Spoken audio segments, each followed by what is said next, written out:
Aujourd'hui, dans cette vidéo intermédiaire numéro 3, je vais, dans un premier temps, parler du premier parti politique de France, les abstentionnistes, dire ce que j'en pense. En deuxièmement, parler du coupage des arbres dans nos rues et avenues. Qu'en est-il? Ce que j'en pense et ce à quoi j'en ai déduit. Je vais revenir aussi sur nous, qui nous sommes. Revenir sur cette première vidéoconférence et de cette première partie. Et puis, je vais revenir aussi sur les deux mots MOTS et mots MAUX de nos sociétés, c'est-à-dire la corruption et la spéculation. Bonjour, frères de l'humanité, et merci de votre présence. Donc, le premier parti de France politique, les abstentionnistes. Depuis 2005, à qui on a demandé aux Français, par référendum, sur la constitution maastrichtienne, et les Français, d'une façon massivement, ont répondu à 55% que non, ils n'en voulaient pas, et qu'ensuite, en 2008, le petit gros les a forcés et contraints à accepter contre leur gré cette constitution maastrichtienne. Il ne faut pas s'étonner que le parti des abstentionnistes existe et de plus en plus. Les Français, on les a pris pour des imbéciles, eh bien, ils répondent massivement. Ils répondent massivement qu'ils ne sont pas des imbéciles, qu'ils ont été trompés. De fait, on peut constater que c'est un parti politique qui existe. Donc c'est une façon pour eux de répondre à tous ces élites politiques qui sont dans le même pot et qui bouffent au même râtelier. Eh bien non, nous ne voulons plus de vous. Ils n'entendent pas de cette oreille, bien évidemment. Ils sont de mauvaise foi. Et on peut encore le constater vis-à-vis de ces dernières élections départementales et régionales. Ils se vautrent dans la frange en disant qu'ils sont les meilleurs. C'est pas étonnant. Ce sont des autistes. Ils ne vont pas lâcher comme ça leur petit pouvoir d'hommes politiques. Ce que l'on constate depuis plus d'une dizaine d'années, sans doute même plusieurs dizaines d'années, qu'il y a une frange de la population au niveau des votations, des élections, qui est abstentionniste. C'est une frange que moi j'appellerais un fonds de caisse électorale qui correspond entre 15 et 20%. Quant aux dernières élections, on constate que l'abstentionniste a atteint pratiquement, dans les deux tours, 70%, presque, 68%, et qu'on enlève cette base de vrais abstentionnistes, qui, pour des raisons diverses et variées, on n'a rien à foutre des élections, eh bien on retombe à 55% d'abstentionnistes qui, eux, savent ce qu'ils font. Et ils en sont parfaitement conscients. Alors à cela, je ne peux pas leur donner tort. Et dans une précédente vidéo, j'ai dit que ces abstentionnistes étaient pleins de bon sens.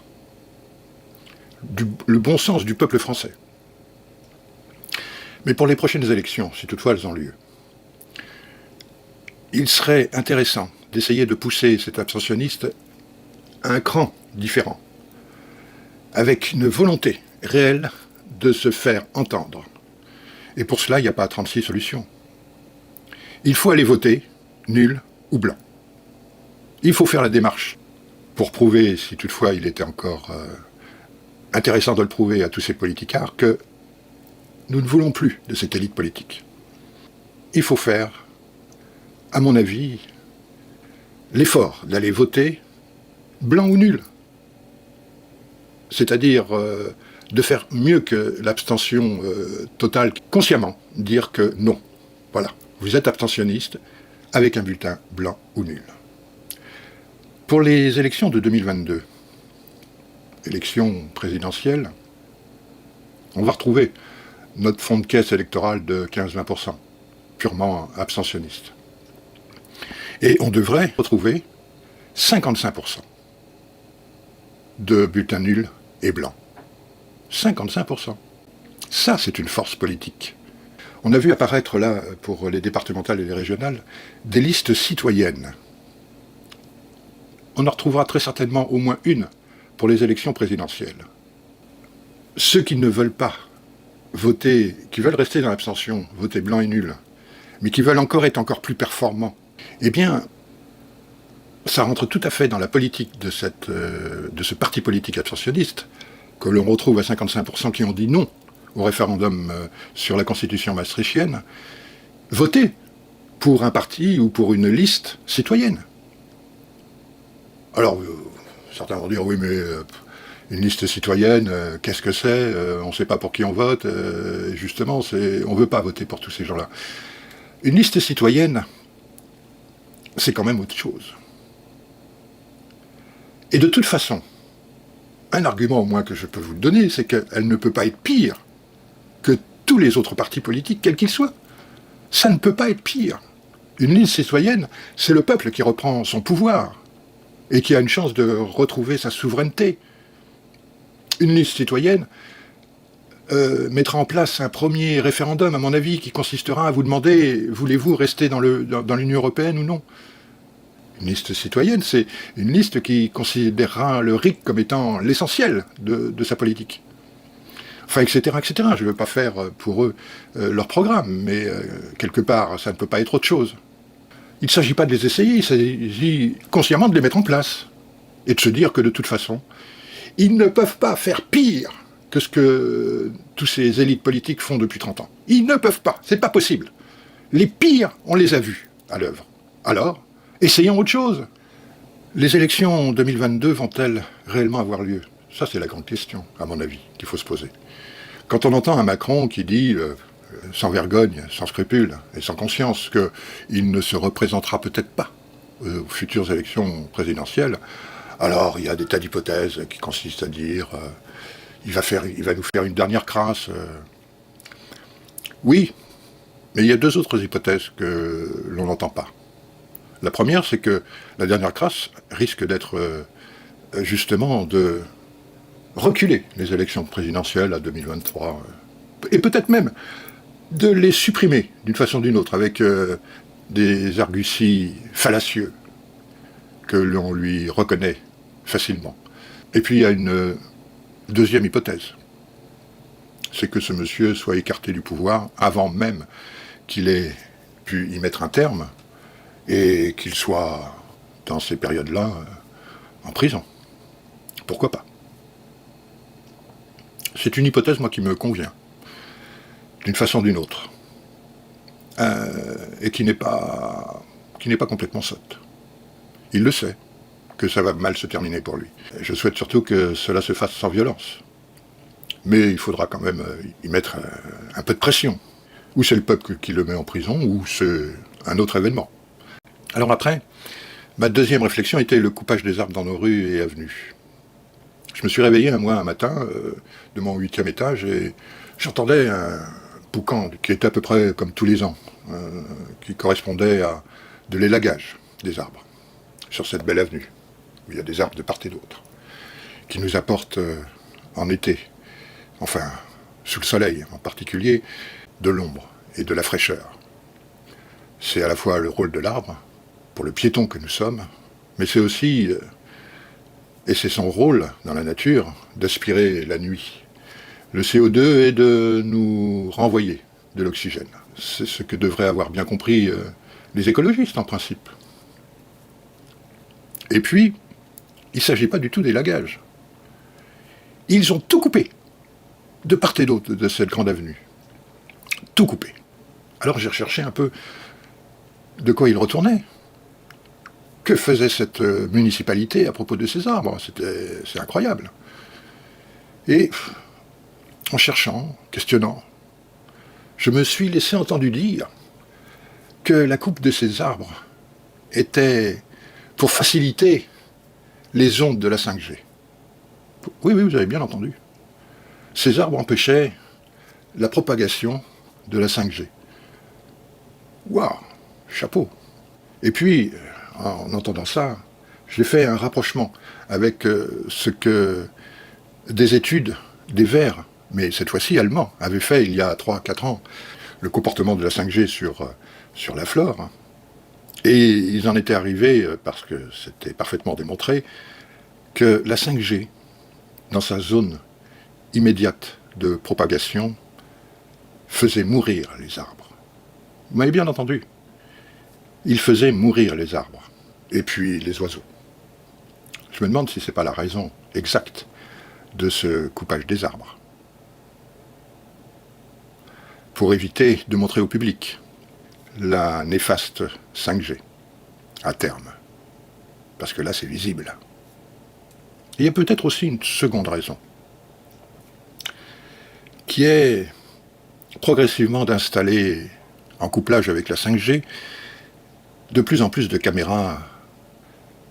Vous savez, ces caméras qui peuvent avoir des zooms extrêmement précis pour aller regarder à 100 mètres ce que vous avez dans la main. Ces caméras de haute résolution pour garder le troupeau et savoir ce qu'il fait à tout instant, et même la nuit. Lié après avec une identité numérique, je vous laisse imaginer l'esclavagisation dans laquelle nous serions. Il faut bien préparer le terrain. Si toutefois mes hypothèses sont bonnes, malheureusement j'ai bien peur d'avoir raison. Venant de la part d'une municipalité qui se dit écologiste, pour moi c'est aussi, en conclusion, le double discours de ces gens-là. Ils ont un discours, et puis on peut constater les faits et gestes de ce discours. Alors, ces gens-là sont plus près de la collaboration du nouvel ordre mondial qu'autre chose. Tous ces écologistes, en tout cas écologistes français, et par voie de conséquence, il s'agit de s'en méfier. Il est fort à parier que des partis politiques qui seraient prêts à nous faire sortir de la dictature sanitaire pour nous faire rentrer dans une dictature écologique. Est-ce mieux? Ça m'étonnerait. Et j'ai même tendance à dire dès aujourd'hui que c'est pire. Et peut-être de convenir avec moi qu'il faut se méfier, en conclusion, des différences entre un discours et des faits et gestes. Et être très attentif à tout cela. Venons-en maintenant aux deux maux de nos sociétés, la corruption et la spéculation. La corruption, je vais être très carré et dire que, quelle que soit la société dans laquelle on vit, depuis des lustres, nous sommes en permanence sollicités par la corruption. C'est l'utilisation de notre libre arbitre, en toute conscience. Alors pour le dire, quelques exemples. Quand vous allez faire vos courses, et qu'à la caisse on vous donne un bon, par exemple, parce que vous avez fait X montant d'achat, et c'est presque un bon de réduction, un cadeau, etc., c'est de la corruption. Quand vous êtes sollicité par un banquier qui vous dit « je vous donne de l'argent pour ouvrir un compte », c'est de la corruption. Dans les catalogues des grandes surfaces, on vous dit vous achetez un produit, le deuxième est à 50%, c'est de la corruption. Et ils vont même encore plus loin. Vous achetez 2 produits, on vous donne le 3e, c'est de la corruption. Alors dans cette société satanisée, nous en sommes conscients. C'est-à-dire une société qui n'a plus d'éthique et qui est immorale. On peut faire l'effort, à tout instant, et c'est un effort, certes, mais on peut faire l'effort de vivre en toute conscience, avec notre libre arbitre, et refuser toute cette corruption. Inverser les valeurs dans lesquelles on essaye de nous faire vivre. Comment pourrait-on définir cette société satanique? Eh bien, cette société satanique, elle est sous l'emprise de la doctrine de Satan. Je vous le rappelle, la doctrine de Satan est en 3 points. Le premier point, c'est l'inversion des valeurs. Le bien et le mal et le bien. L'inversion des valeurs.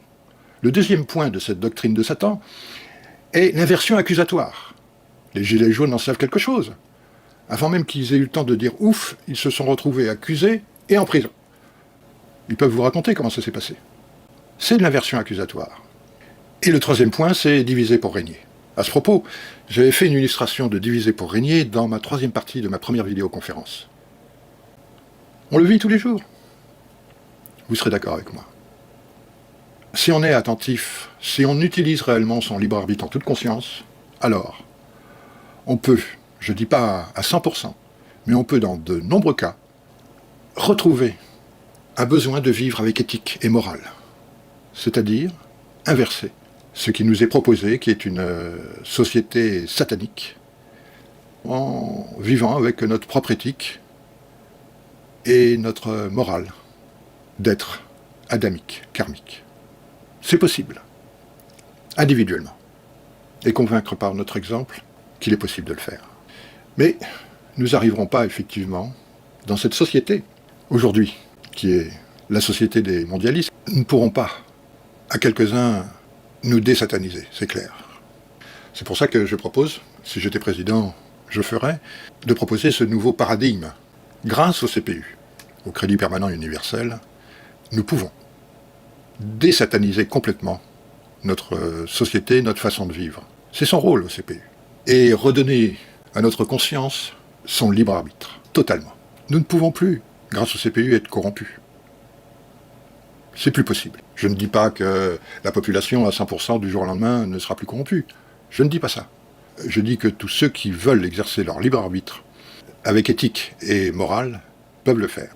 Et à partir du moment où nous ne sommes pas corromptables, alors la spéculation d'elle-même va s'amenuiser et va disparaître. Car en fait, ce qu'il faut comprendre, c'est que la corruption permet la spéculation. Si à partir du moment où une grande proportion de la population se laisse avoir par la corruption d'une façon ou d'une autre, alors elle permet la spéculation.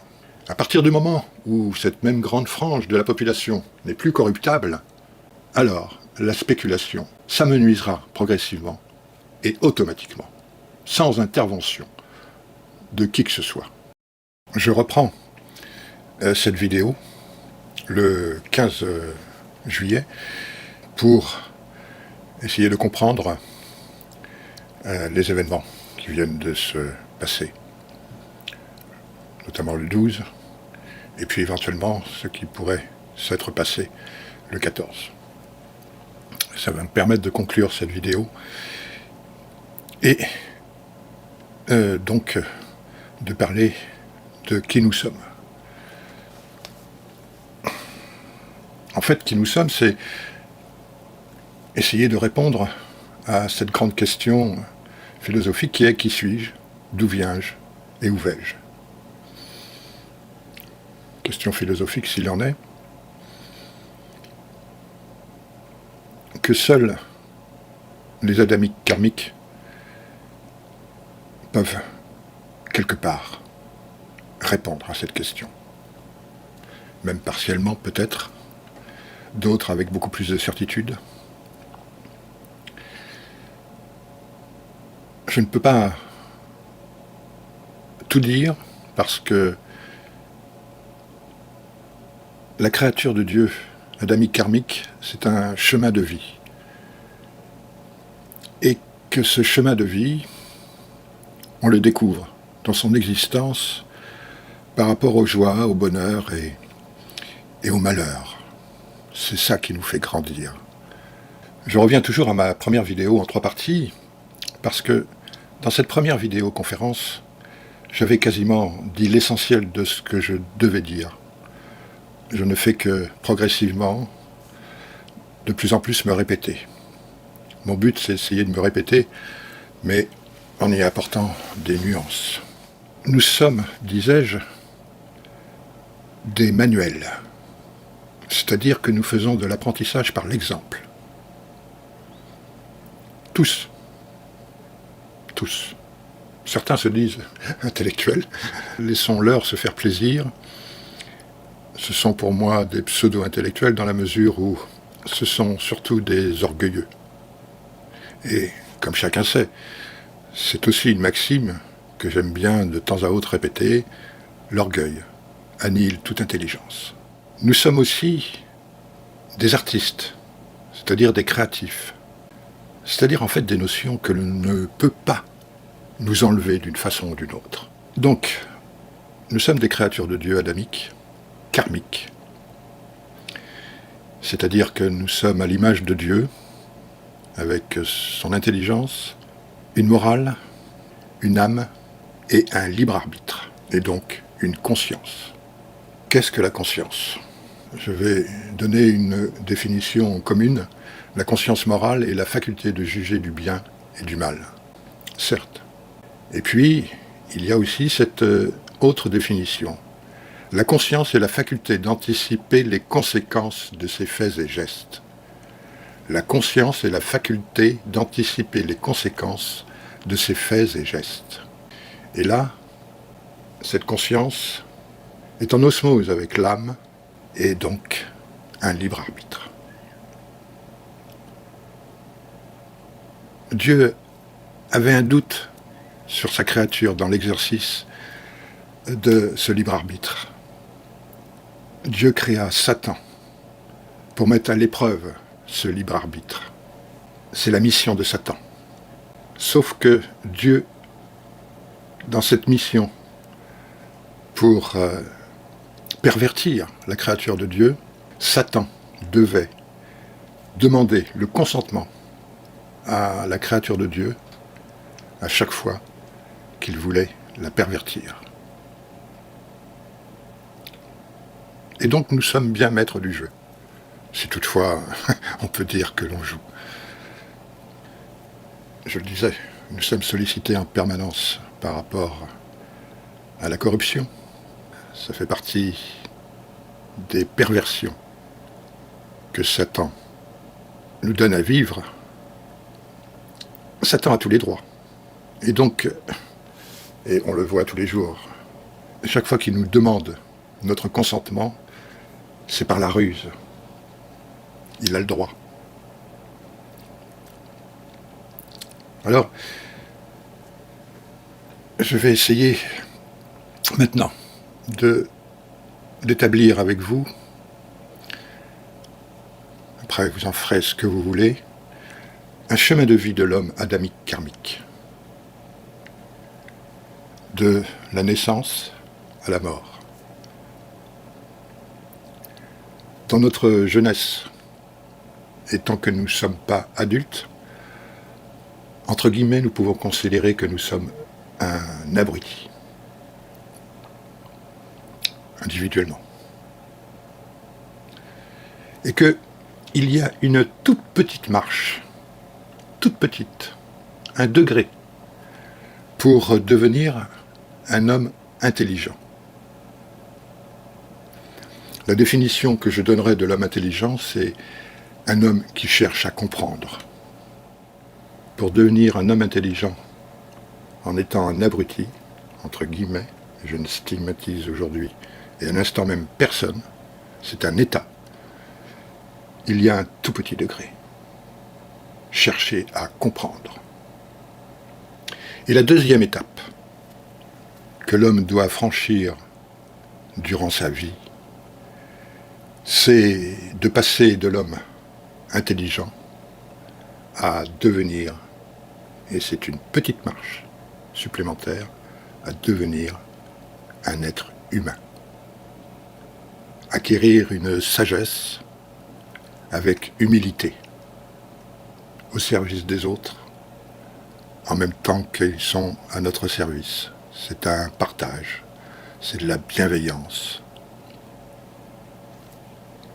Ces différentes marches franchies, les deux premières, on a en vue l'ensemble de l'escalier pour atteindre le nirvana. En disant cela, on peut comprendre que le travail spirituel est immense.